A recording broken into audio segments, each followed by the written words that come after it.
If someone handed you a Rolex Submariner right now, would you actually know if it's genuine? Most people trust the logo, and that's their biggest mistake. But there are a few hidden signs that never lie. You just need to know where to look. So let's learn how to verify your Rolex Submariner like a pro, step by step. The first and foremost thing to spot a fake Rolex Submariner is the dial. Pull the watch under a strong light source and get your face close. The first thing you're checking is the printing quality of the text. A real Submariner dial has lettering so fine and controlled that it almost looks engraved rather than printed. Look at the word Submariner. Each letter should have perfectly consistent stroke width. The R doesn't bleed into the I. The spacing between characters is mathematically even. Hold a loupe to it and it still holds up. That's the standard. Now look at the hour markers. These are not painted on. They're physical gold appliques pressed into the dial. On a genuine sub, you can see each marker casting a tiny shadow because it's actually sitting above the dial surface. Fake dials screen print the markers flat. No shadow, no dimension, no depth. Drag your fingernail very lightly across one. A real marker stops your nail. A fake one lets it slide straight over. The Lume is your next tell. Rolex uses Chromalight, which is a proprietary blue glowing compound. Take the watch into a dark room and hold it up. If it glows green, you're looking at an older tritium watch or a fake using cheap Lume. Genuine modern Submariners glow distinctly blue. If the dial passed your inspection, don't relax yet. The next component is far harder to fake and far easier to feel. Let's turn to the bezel.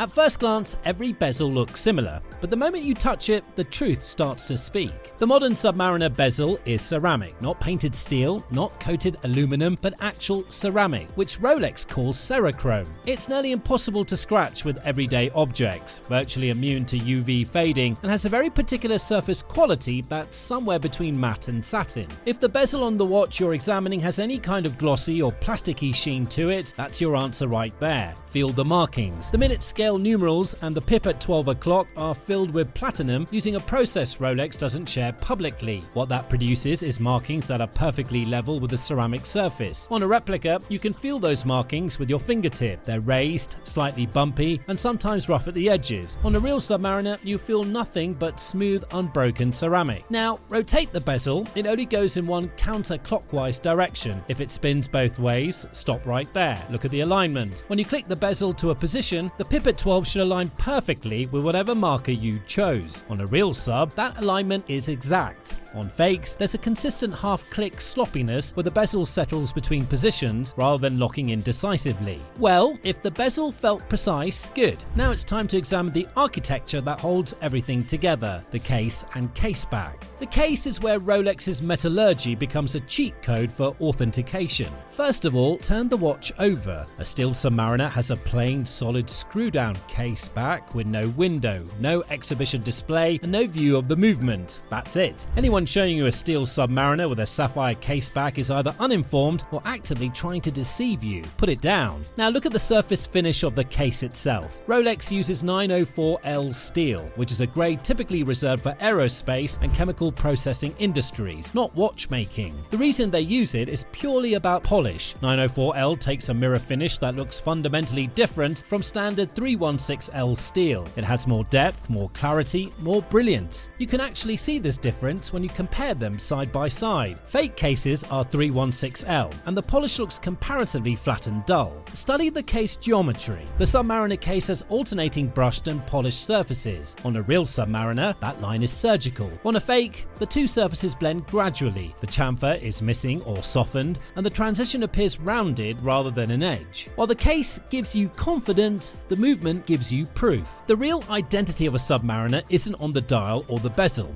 It's beating silently inside the movement. The 116610LN runs Rolex's caliber 3135. The newer 126610LN runs the caliber 3235. Both are manufactured entirely in-house by Rolex, assembled by hand and regulated to superlative chronometer standards. That's tighter than the official COSC standard. The movement architecture, the materials, and the finishing, all of it is proprietary and extraordinarily difficult to reverse engineer. Here's your first test without even opening the watch. Hold the Submariner flat and then tilt it to about 40 45 degrees. The rotor, in a genuine caliber 3135 or 3235, rides on precision ball bearings and produces almost no audible sound. A very faint, barely perceptible whisper at most. Clone movements rattle. Not dramatically, but if you know what silence sounds like, the noise from a fake rotor is immediately obvious. So far, everything we checked lives on the outside, but authenticity is ultimately decided by what's beating inside the watch. If you find this authentication guide helpful, don't forget to hit like and subscribe to our channel. Now, the movement may be silent and precise, but the smallest control point on the watch can still betray a fake, and that's none other than the crown. The crown may look simple on the surface, but after checking, it becomes a ruthless authenticity test. The Submariner uses what Rolex calls the Twinlock crown on the no-date model and the Triplock crown on date models. The difference matters because you can actually count the dots, unscrew the crown and look at the side of it. The Triplock crown has 3 dots visible on its side, representing 3 separate waterproofing seals. Getting this wrong is a calibration error that counterfeiters make surprisingly often.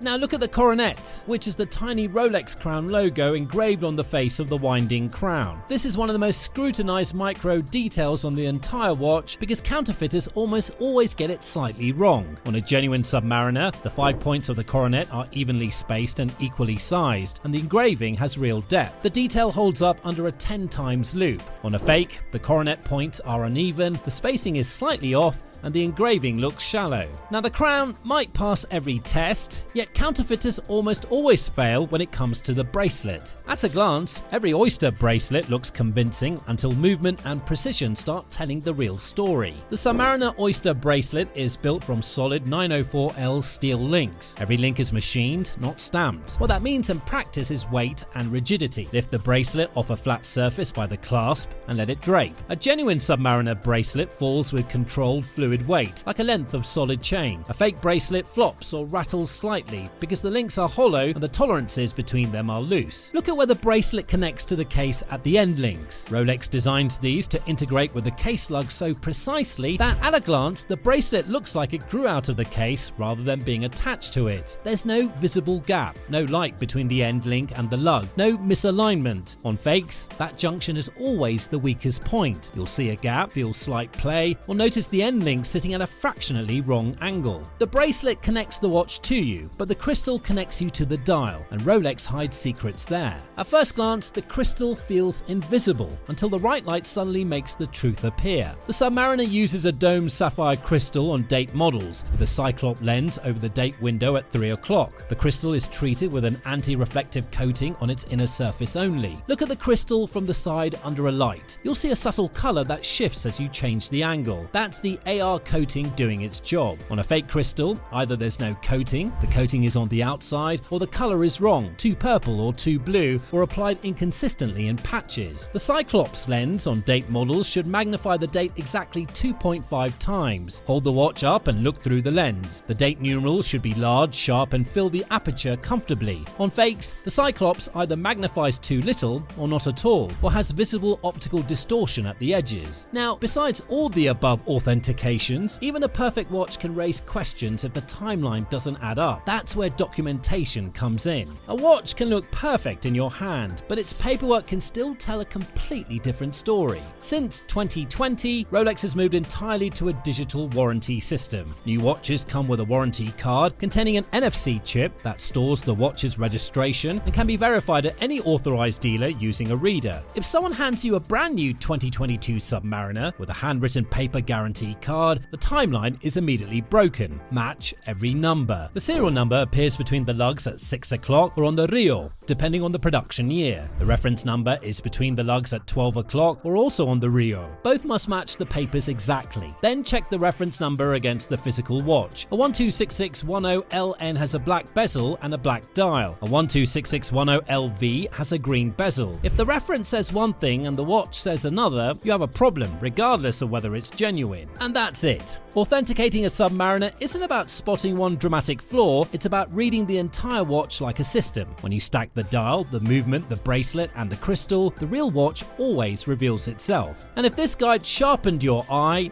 hit like and subscribe. In the next video, we're diving into the authentication guide of the Rolex Daytona. See you there.